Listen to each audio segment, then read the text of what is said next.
I am Jason Belz. I am the owner-operator of AGY Performance, and I am sitting here with friend Candice Fabry. Welcome. Hello, how are you? I am good. Thank you for having me. Yes, let's dive into your bio so they know where you're coming from. What do you got going on? A lot. Too much at times, which is like a lot of people, I think, these days. But a Chicago kid, played at the University of Toledo, kind of way back in the day now. I'm getting older, I'm feeling that. But had a great career, but it was ended with an injury.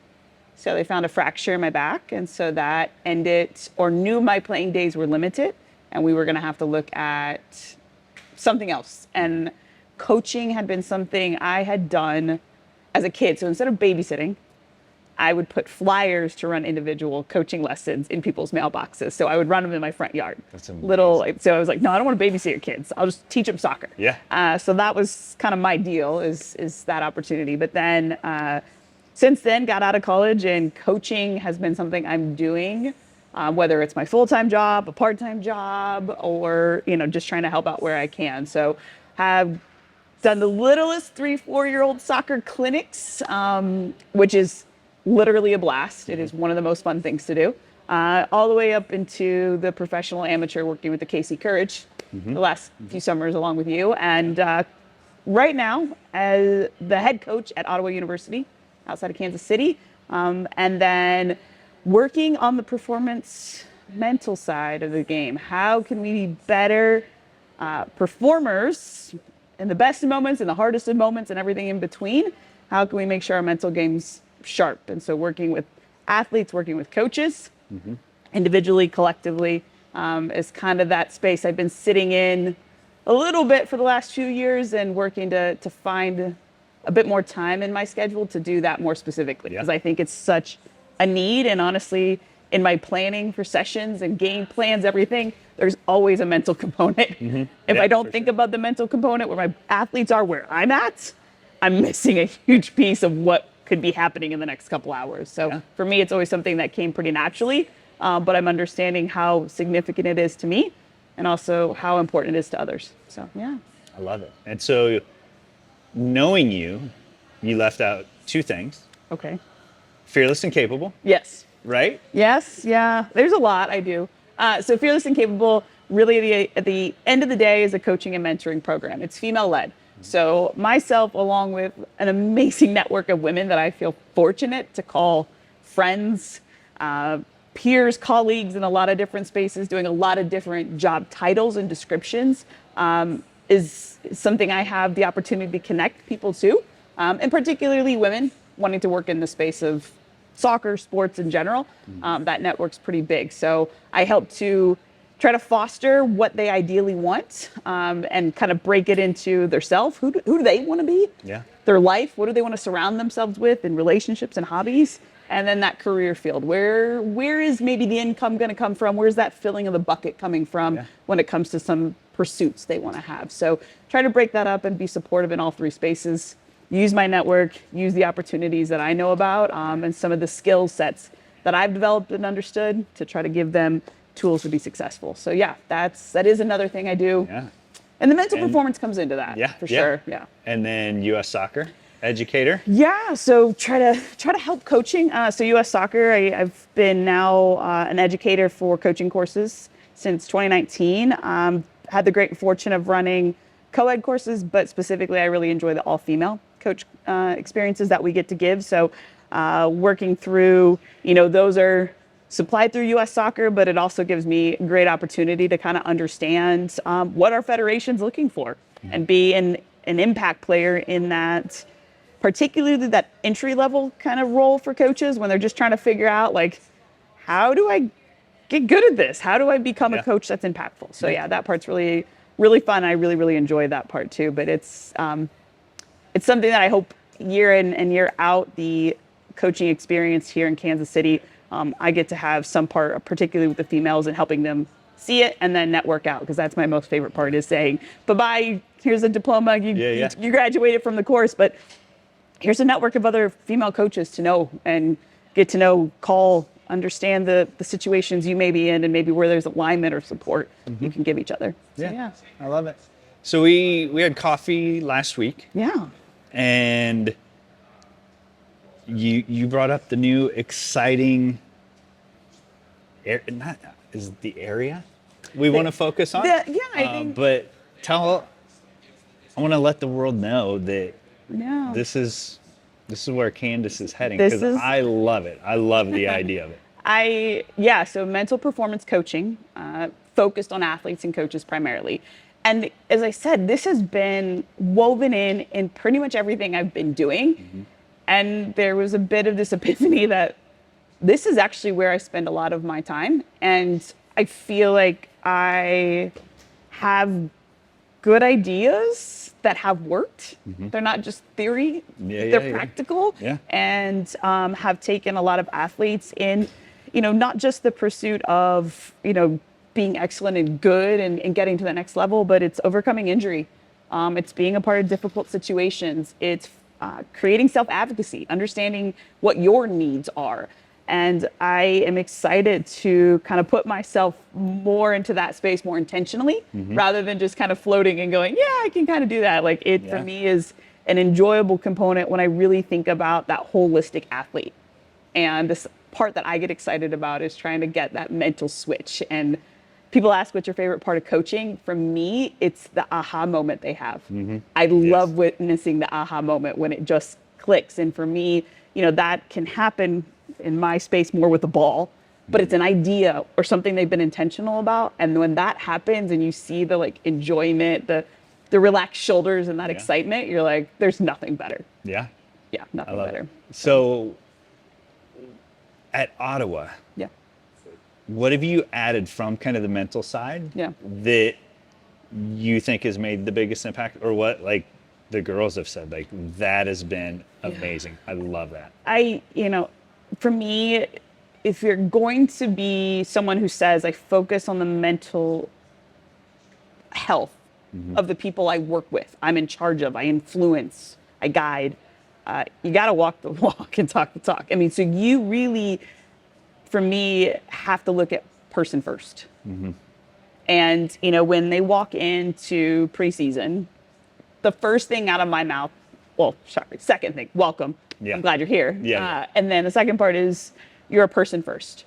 So the relationships you have, the way you treat yourself, the way you treat others you care about, the way they treat you, all of that is the most significant piece that needs to be centered, that needs to be grounded, that needs to be supported, needs to be worked on. And then the student will come. And you go into class and being a good student and learning and gaining the knowledge that you're looking for. And then the soccer player piece will come in, from 3:30 to 6:30 or whatever time frame it is. But that person, that people first is going to play into that entire day.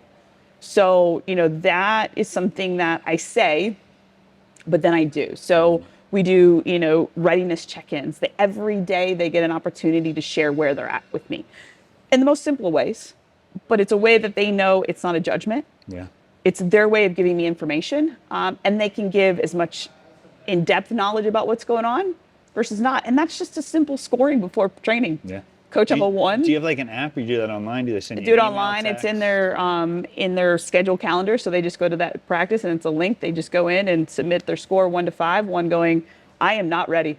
Coach, if I could go somewhere else right now, that's where I'd prefer to go. 5 being I can't wait. When is practice starting? I want to be right there. And, realistically, finals is a great example.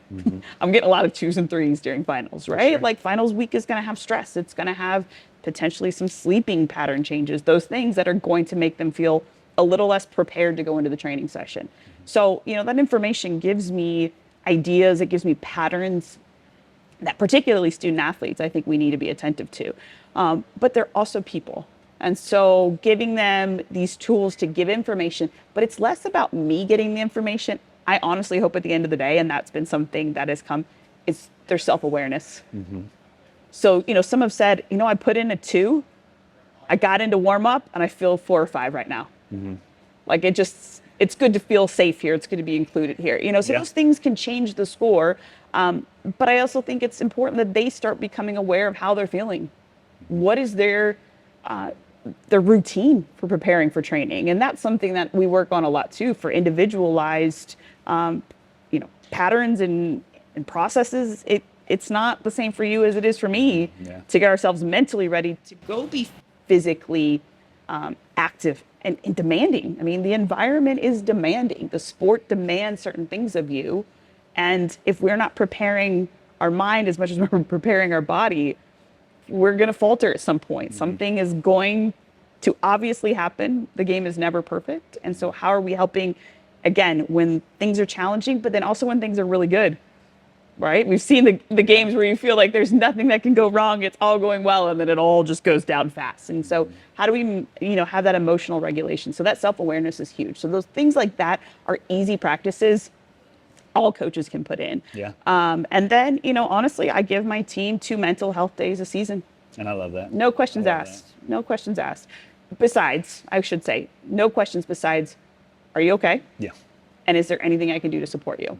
And, that gives the freedom for the athlete to give me information if they so choose. But those questions are known when I set up. You will have 2 mental health days. If you ask for them, I will come back. Are you safe? Are you okay? Is there anything I can do to support you? And you have to give me responses to that. As long as you respond to that, and hopefully it's truthful and honest and where you're at, then we're okay. Yeah. And so, for me, and if they need more mental health days, it's not you're off the team, get out. It's like, if you had a knee injury that took you out of training for more than a day or 2, I hope you're seeing I hope you're seeing somebody in the medical field to figure out how you're getting that return to play. Yeah. And that's the same with our thoughts and our emotions.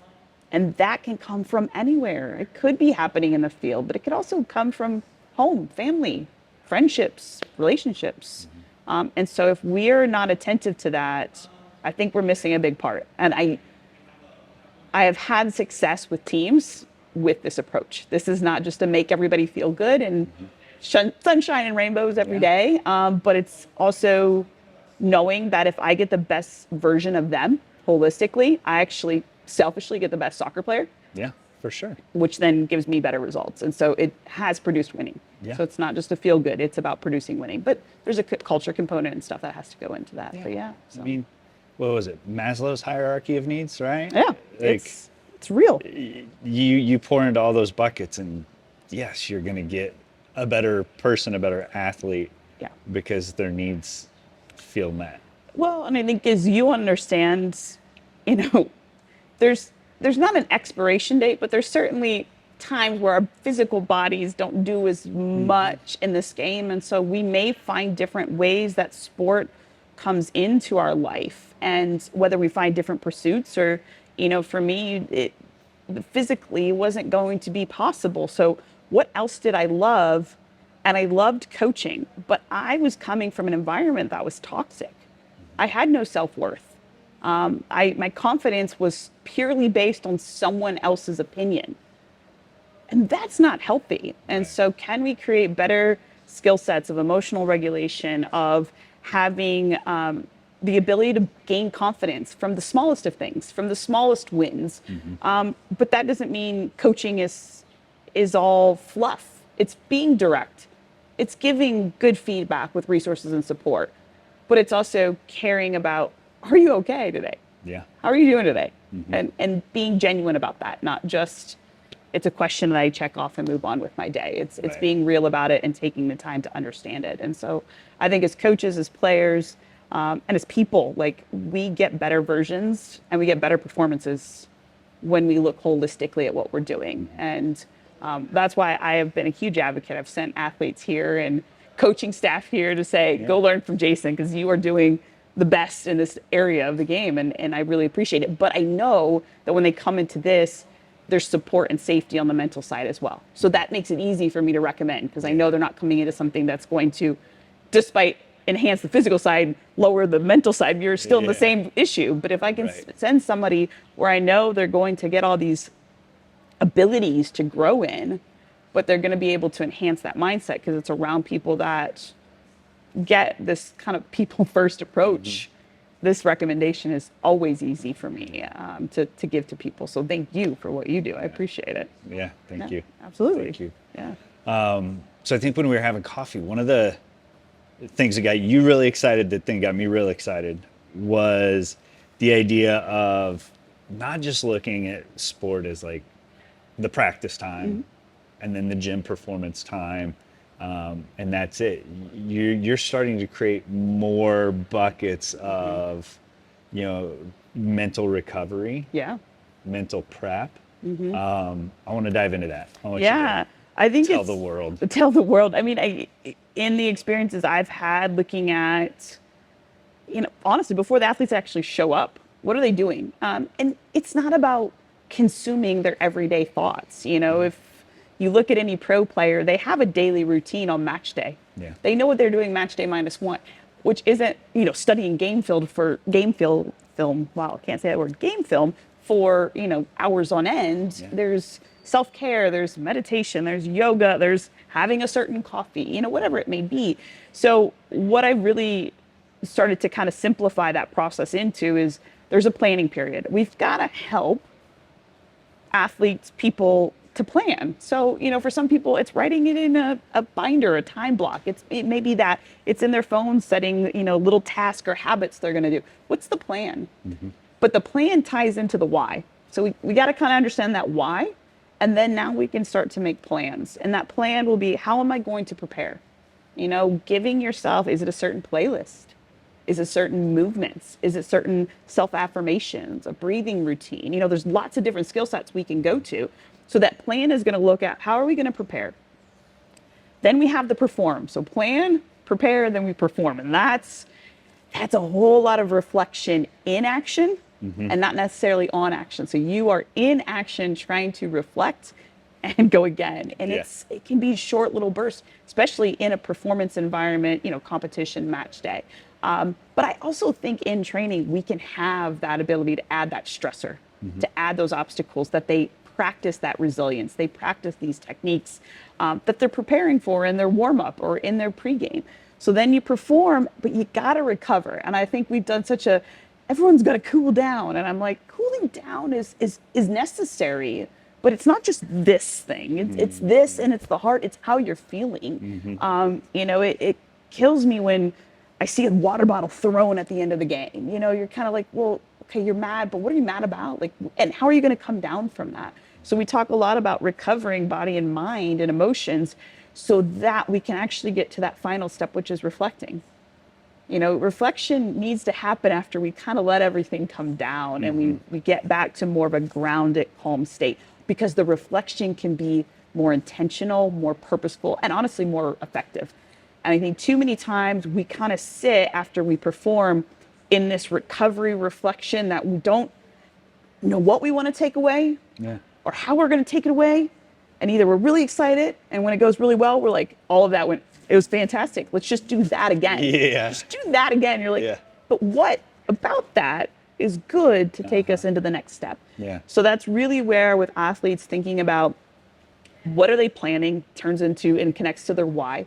So why are we planning for this, and what do we prepare for? How do we take on the performance moments? How do we come out of that in the recovery?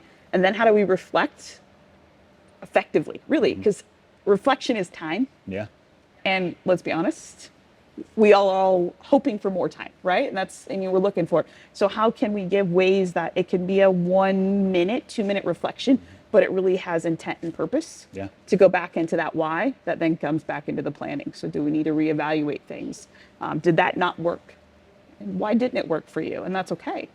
But let's start to look at it, right? Let's give players and tools to say, okay, that didn't work for me.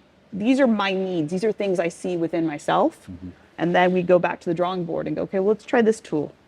Put that into the prepare, and we go again. And so it's a cycle of things that we do as coaches on the field. We do it in here. We have a plan of what the workout's going to be, right? They come in, they prepare, they perform, kind of bring them down back. You hope they leave the gym thinking about what they did and how they're going to come back into it, and that process goes again. But there's certainly mental components and honestly practical tools that when someone can get intentional with you, just enhances everything that's happening. And it can be 1% better, but that 1%, those gains start to add up. And so I think it's huge. Yeah. So when you, at Ottawa, when you have the performance, right, whether it's practice or the game, and you're doing the reflection, is that something you have the team do there in the moment while they're either on the field or in the locker room? Or is it, we've given you the tools, please go back to your dorm, your apartment, your house and do it? Or is it just kind of a mixed bag of both? It's a mixed bag. So there are patterns of things that the players expect from me. So there is an expectation. Usually it's a handful of guided type questions, reflection questions. You know, it could be, and I'm big on, even if we got hammered and we got just smashed in the game, something good came out of it. Yeah. Even if there was that teammate on the sideline that just kept encouraging us, and that's the biggest thing we can take out of the positive. Something came out of that we need to continue. Yeah. So, you know, really it's what went well for you and the group, and what needs to be reflected on and considered in terms of what we need to continue to do or we need to stop doing because it's not leading towards our ultimate goals. Yeah. So those things are pretty standard. But to be frank, I am really on what does my team tell me right now after a game? And that's not just what I'm seeing from them. I'm also feeling my own feelings. Yeah. If something has frustrated me, where I don't feel like my communication at that moment is going to be effective, I can be really honest and say, listen, I have a lot of things I need to think about. I think you guys might be in the same boat, but I know for me right now, my words will be better tomorrow than right now. Yeah. So it's honestly having some emotional intelligence to look around the room and go, I could speak for the next 15 minutes, but is anyone going to listen to me right now? Yeah. Even on the best wins, right? And you want to go through this, these are all the reasons we won. Yeah. You know what? They may just need to feel that. But every game is a little bit different. I mean, I really take time when that whistle blows. I'm observing a few things. I'm watching the body language of the players walking off the field. I'm watching the body language of the players on the bench, some of which never saw playing time that game. I'm looking at my staff. I look at the small groups. I look at the stands. I look at the people, their support systems that are up there. What are they like right now? Because you know those players are looking up to their fans. How are those people responding? Win, lose, or draw. And those pieces are giving me information from me to make a decision on, am I going to talk? Am I going to ask questions? Am I going to release them and just say go? And if I am going to talk, what is going to be effective for, and honestly, our why? Why are we playing this way, this style, and why are you playing here with this team? Is it, if what I'm going to say is all fluff, they need to go take care of themselves. They need to go do these things. And honestly, they need to go be with their support systems too. I think that's a big piece of how that time together. And honestly, sometimes it's good for them to get right to those people. And sometimes I can tell the support systems are pretty tense. And it's actually better for me to help them recover as a group collectively. And so really it's getting comfortable. And I did this not by some book. I did this by having experiences and going, okay, that post-game chat was miserable. That was terrible. No one listened to me, but I didn't go, no one listened to me and I'm a terrible coach. I was like, hey, why maybe weren't they clued in? So now I'm taking an inventory by having my own experiences and learning a little bit more of going, that works really well. I should try to remember that because this is why it worked well and it resonated. I love it. But yeah, and I usually don't have a timeline to when I need to leave afterwards because there's individual conversations, there's small group that I think as coaches that leading the player, leading the team is always important. So you got to be able to do both and make time for it. That's awesome. I love that. I love that. I wish more coaches were like you. Well, that's very nice. I appreciate it. We'll help them get there, right?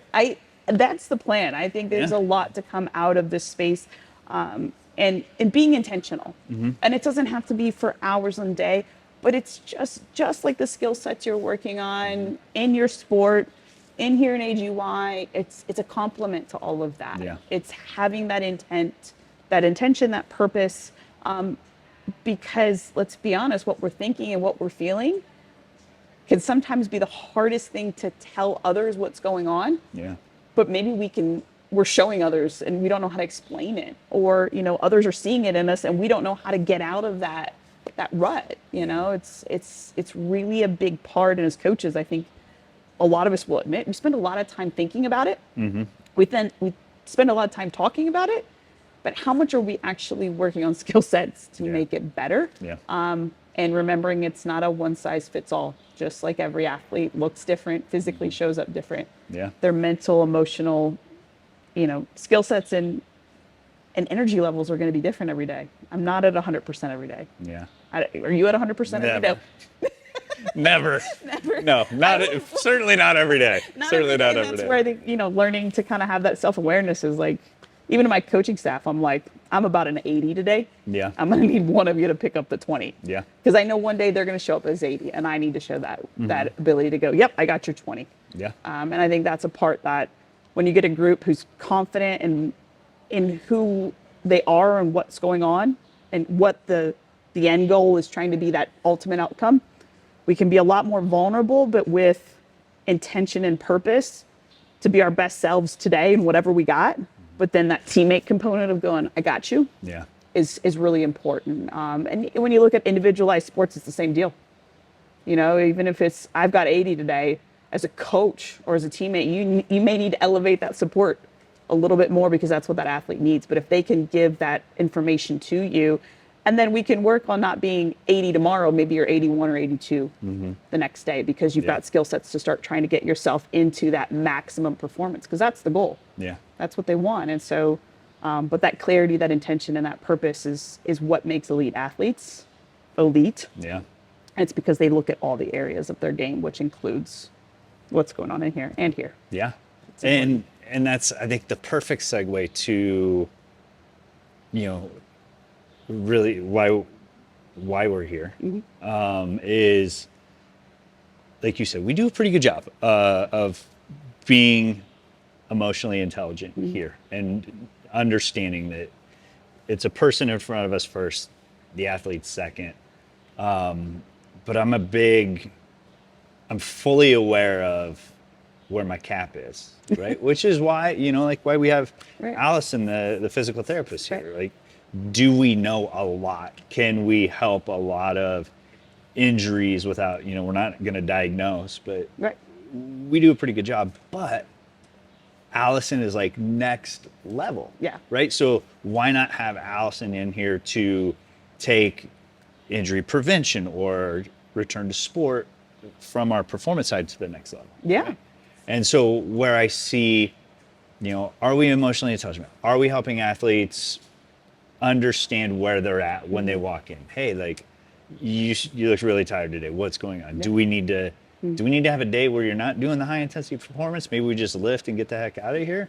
But after our conversation, it's like, I love, you talked about, you know, kind of checking in, the planning phase, potentially before they come in and get their work done. Then pausing as, you know, maybe they're sitting in their car, or an athlete that can't drive themselves. They're sitting in the back seat as mom and dad just drives. But then starting to develop the habit of the reflection as they walk out of here. Like, you know, this performance is a little bit different than the soccer game performance.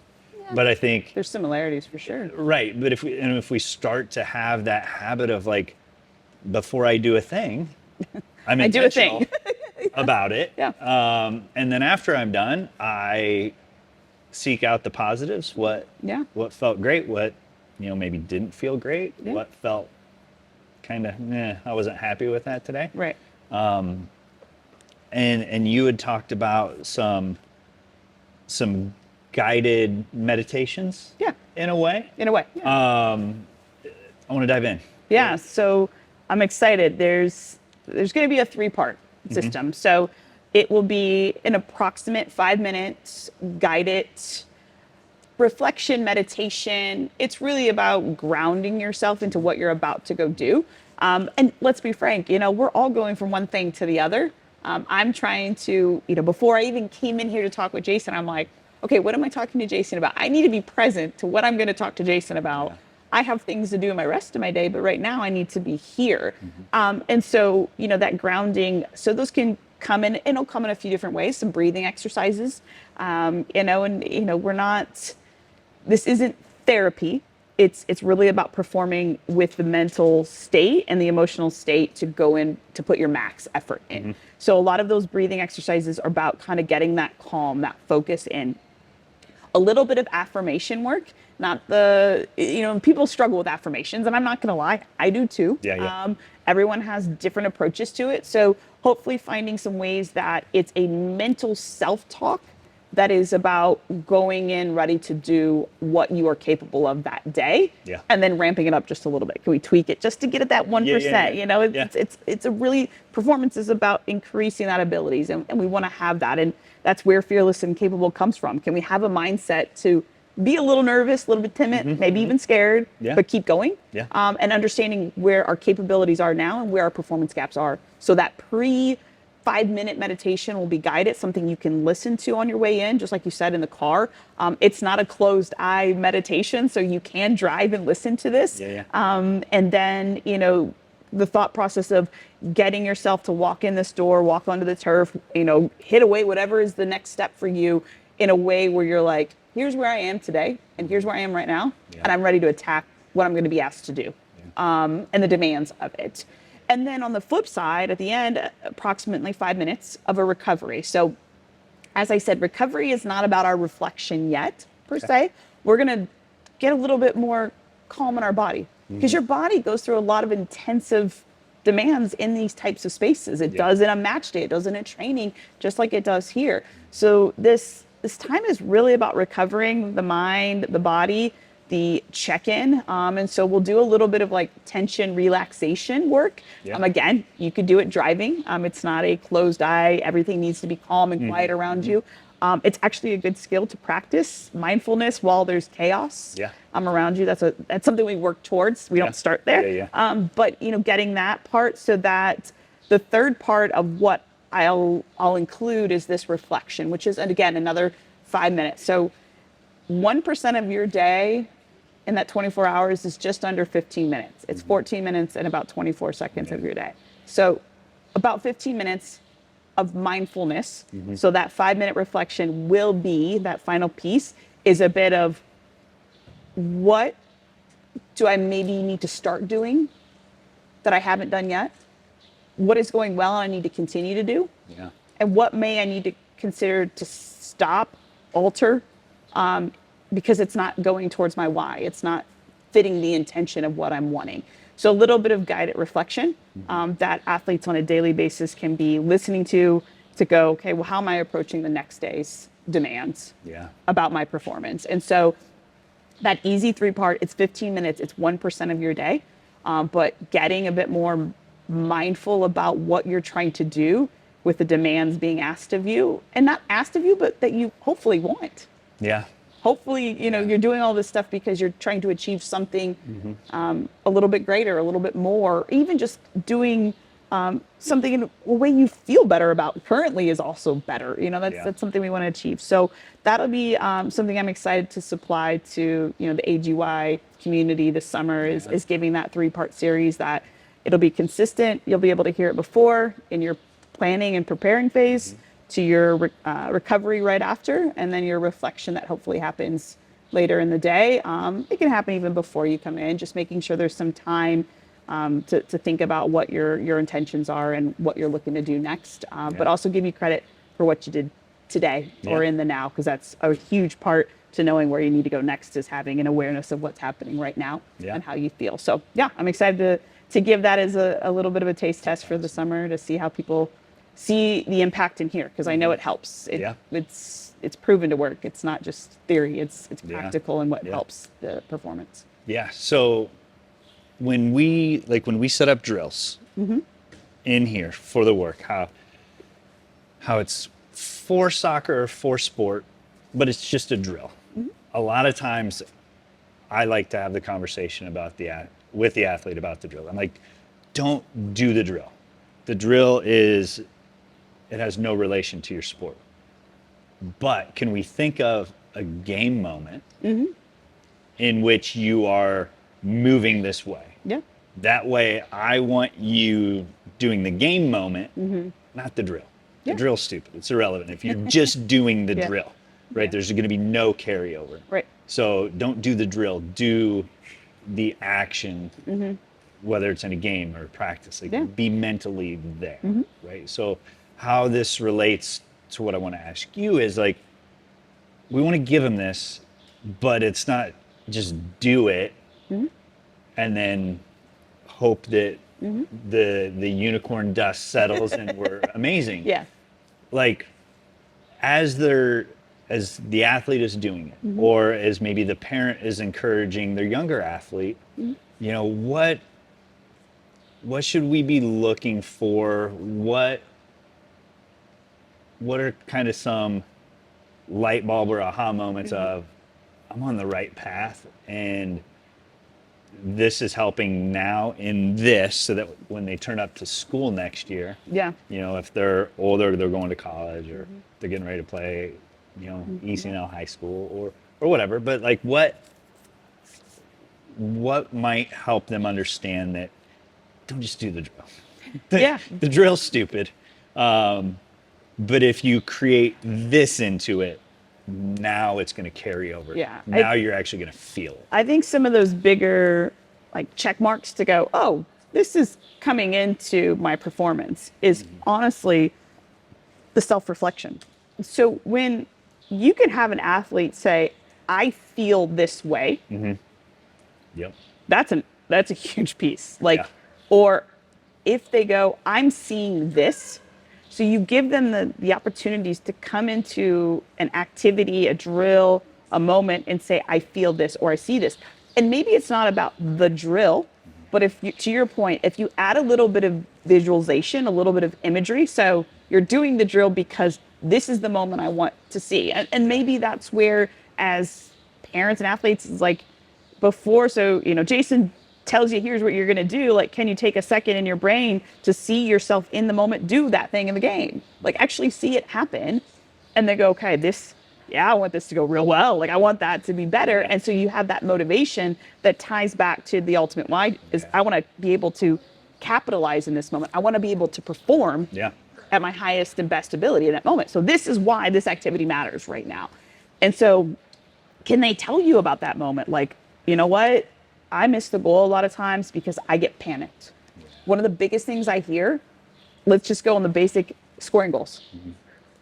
Okay, so why do we miss wide open nets? It's too easy. It's too easy. We freak out. We don't want to miss. I don't want to miss. So it goes into, I don't want to miss. I don't want to screw up. I don't want to let people down. I don't want to make people mad. Look at how many do nots. Nah. Can we change it to, I want the glory. I want the pressure. I want the moment. I'm capable of doing, like, we change that narrative, and those are the things that we need to hear, because we are so afraid to make mistakes, because a lot of times we have, particularly youth athletes and even adults, around people who mistakes and failure, despite people saying it's a growing opportunity, doesn't give the mindset to recover from the mistake, reflect on the mistake, plan on how we're going to make it better, and then prepare for it again. Like, it comes into play. And so when we say we are in an environment to allow mistakes, do you really? As a coach, as an influence person, as a parent, we don't need to say, everything's great. You know, you'll get it next time. Maybe sometimes it does need to be, you're going to get it next time. Go think about how you're going to get it next time.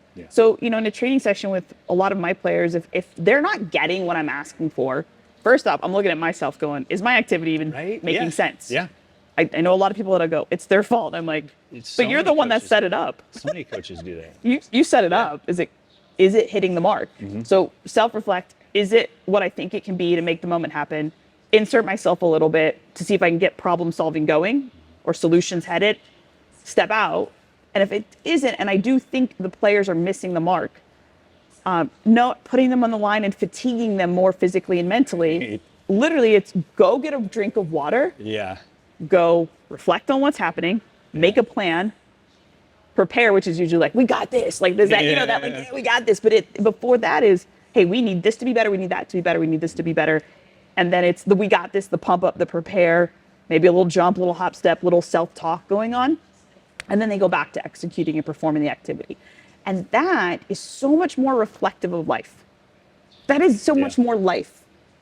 You know, it's if you're in an environment as an adult and a boss is screaming at you in your face, what are you're probably quitting that job. Let's be honest. Like, how many people are really going to put up with that as adults? But yet they'll do it in sports. But we'll do it for a child and go, this is great for them. And you're like, no, they are having so many poor mental habits. And it's not about being soft. I am not a soft coach. I'm very direct on what I need. But my whole thing is, if I tell you something needs to be better and I don't give you a way to help you make it better, help you make it better, not me make it better for you. Right. Help you make it better mentally, emotionally, physically, technically, tactically. Yeah. I'm just somebody telling you something's not good enough. Right. If you're coaching, you're influencing, you're impacting, you have to have an ability to recognize the situation, what is the breakdown, and then to give them abilities to go practice on it and reflect on it.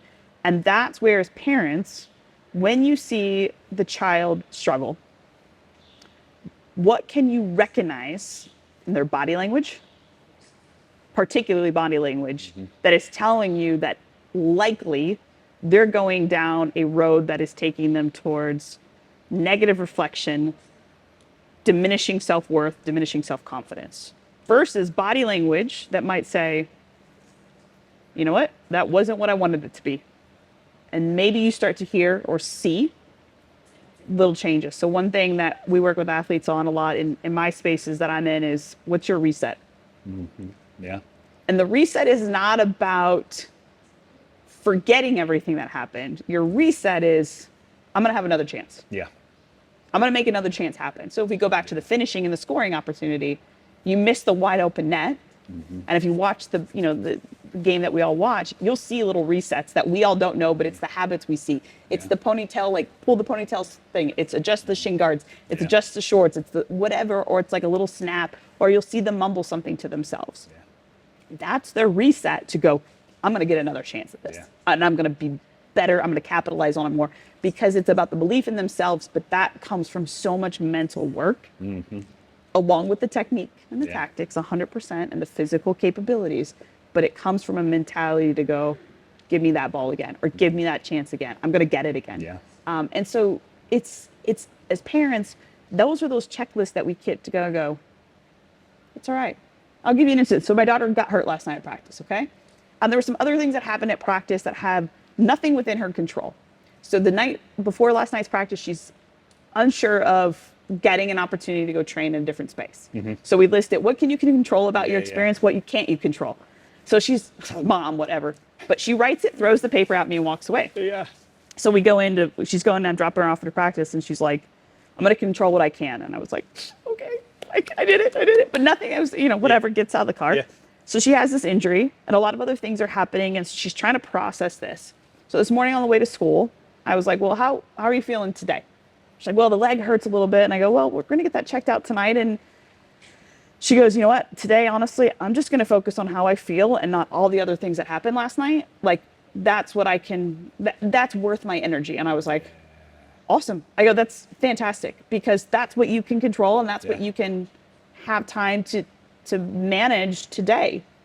Because she's going to school, right? But last night had a lot of big feelings in it, and it's kind of that first time she's experienced pain in the game. And, so, for a parent, I was like, okay, as much as we criticize ourselves, I was like, all right, I do something that's decently well. Right. But, at the end of the day, for me as a parent to go, okay, holy cow, she can process that there's these things that happen that are not in my control, but I can control this part of what I'm thinking about, what I'm going to put my energy to. And her thing today was, I'm going to get my body right so I can go back again. And I was like, awesome. We're not going to talk about all the other stuff that happened that wasn't you. We'll talk about you. And that was, I thought, a huge moment as a parent. You have those and you kind of go, wow, they're reflecting. They're making a plan. And they're going to prepare for it if I can kind of help. And that's where these resources are huge. And, for my daughter, I have her read everything and see everything mentally that's not coming from my mouth as much as possible, because I'm still mom.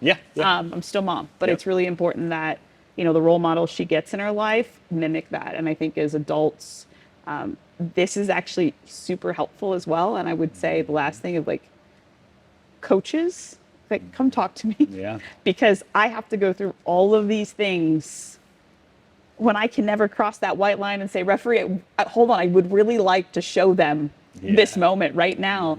I only have so much control when that match whistle blows. And how do I manage myself on a sideline where there's a lot looking to me to make decisions that could impact a huge part of the outcome. And so that's a lot of stress as coaches. And so, if you find yourself struggling to help impact or guide or, influence, you may need to start not with what you're doing, but how you're doing yourself. How are you doing? For sure. Because that will carry into it. And so sometimes having the self-awareness to say, I'll chat with you guys tomorrow is an A-okay reset for yourself when emotionally, mentally, you may not be at a point to have that conversation or do what you need to do in that moment. And that's okay too. So it's a lot. So for first the parents that are, internally raising their hand of like, I think my athlete needs this, but I'm too overwhelmed to figure it out. Or the athlete that's like, yeah, man, I wish my coach was more like that. I need some coaching from her. Or the coach that's like, yeah, I'm the coach that is trying to do the work to be more emotionally regulated. How can they reach out to you for your services so that you can help them in that mental performance space? So best way is visiting the website fearlessandcapable.com, which is really the resource hub for everything. So a YouTube channel with lots of conversations. I host my own podcast, and it's in the perspective of a college coach and a college athlete talking. So we took a lot of topics about kind of that relationship between coaches and players. So, that has resources there, but you can schedule time to meet with me. I can work with teams. I can work with individuals, small groups. So fearlessandcapable.com is the best place to reach out, kind of get to know what I'm doing, what I hope to be able to do for you, and then sign up with time that we can have together to sit down and talk about things. And, nothing's a financial commitment at the beginning, because really it's about where are your needs at. So let's have a conversation about where you're at, and then with some tools start to kind of figure out pinpointed ways that we can set some goals, some expectations and agreements to what we might want to try to do together. But individual, small group, teams, all of it. And it's exciting that this is something I've been doing in so many ways that it just was my aha moment of like, oh no, this is actually what I've been doing a lot of, and really, really enjoy it. And that's where I see myself reading books and watching TED Talks and, learning from coaches and players is like, well, how did you experience that and what impacted you? And I think that's a big piece is, can we all listen a little bit more to others' lived experiences? Because we'll learn how we can be a little bit better and a bit more understanding of where people show up as and who they show up as. So, Well, thanks for the hang today. Yeah, absolutely. Awesome.